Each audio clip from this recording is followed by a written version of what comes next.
Hi guys, it's Kim Weiss again. I am going to make for you, or with you, see how it goes, one of my children's favorite meals.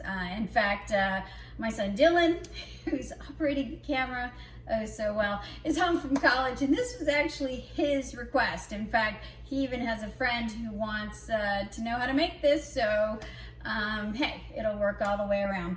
All right, so this I call chicken paprika. I'm out of paprika right now, but I am going to use our Leapin' Lizard spicy chili, which is a chili blend. It's gonna work really good for this. So we're gonna call this creamy Leapin' Lizard's chili. So typically I serve this on something. So quinoa, rice, pasta. So we're gonna start some quinoa. Quinoa is a lot like rice. You always are going to double the amount of water to the grain.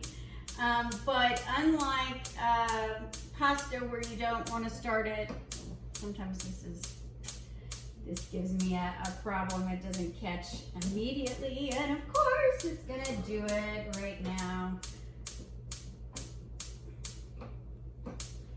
All right, we're gonna try it with an eye. Okay, over here. 1, 2, 3, 4. There we go. Okay, so I have a cup and a half. 3 cups of water in here, and I'm gonna do a cup and a half of quinoa. I put some salt in my water, and I'm just going to go ahead and just get this started. Bring it to a boil. And again, you can use rice, you can use pasta. I've even, in a pinch, used toast. Whatever, right? These are super handy so that it doesn't overflow. So we're gonna set that up. Voila. All right, that's gonna get going. Now, then we're gonna start on the chicken, the creamy chicken. Paprika, or in this case, Leapin' Lizard spicy chili paprika. And the key to this dish, in my opinion, is our chili oil. This is our roasted chili oil. I probably buy this, or I've already bought it, but I probably get this from my store in volumes unlike anything else that we carry, because I kind of use it on almost everything. I'm going to put a good amount in there. That's probably about 1/3 of a cup. And I'm going to go ahead and get this started. The little heat underneath. Okay. And then I'm going to add my onions and my peppers. So I've used a yellow onion, just 1 medium yellow onion diced. You can use white onions, you can use purple onions or red onions. You can use anything. You can use onions, and the onions is a big flavor profile part of this dish, and it's probably the one thing, one of the few things in here. It's like you kind of have to have it to make it the dish. I have some peppers, so I'm going to add some peppers. Just add some color. Also sneak some extra vegetables in.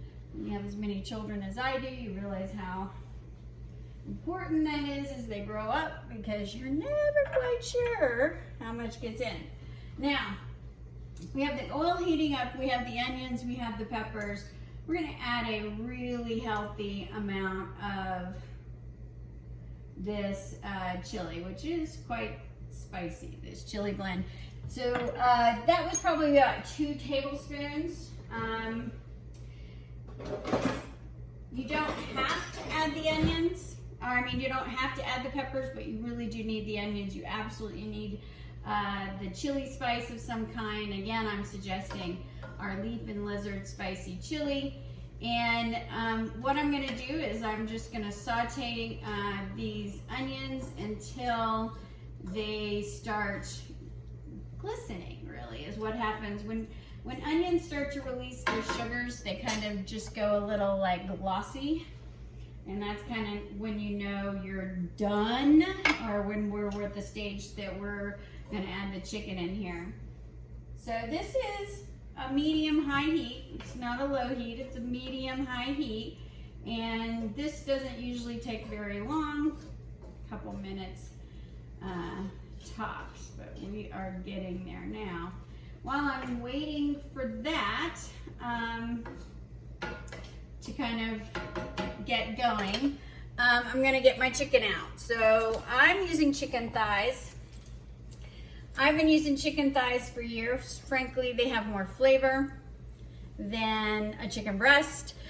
They're less expensive, and again, remember, I raised 5 children, so I'm used to cooking for a lot of people, and I had 5 teenagers in my house at one time. I know, but all right. Anyway, so I'm just gonna sprinkle some of the chili powder on the ones I'm gonna use. The others I'm gonna freeze. Dylan, how many pieces of chicken do you think you want tonight? 2? 2, Dylan says. Okay, so I'm gonna make 6 pieces, and that way we'll just have some leftovers. So this has already started to simmer quite nicely. It's not gonna take very long before the onions are glossy. In fact, it's almost already there. So that is good. You noticed I added a little salt. I like to use a kosher salt because it's nice and coarse, which I really like a lot. Okay, now I'm gonna add my chicken thighs. These are boneless, skinless. They cook faster. I'm all about the cooking faster. And I'm gonna add them, spreading them out. So I have one side down. And I'm just kind of moving the onions and the peppers aside to make room so that the chicken is in contact. And if I have to move it on top of the chicken, that's cool, but I want, oh, darn. I usually don't cook in a nice shirt, and that's why. Anyway, all right. I think we have room for just one more, and we will, so I'm just getting it super down in there so it's in contact with the thing. Now, anytime you touch something like raw chicken, you gotta wash your hands. We're really doing a lot of this in the stores right now, frankly. We've always done a lot, but now we're doing even more. But also want to get underneath your nails. Voila.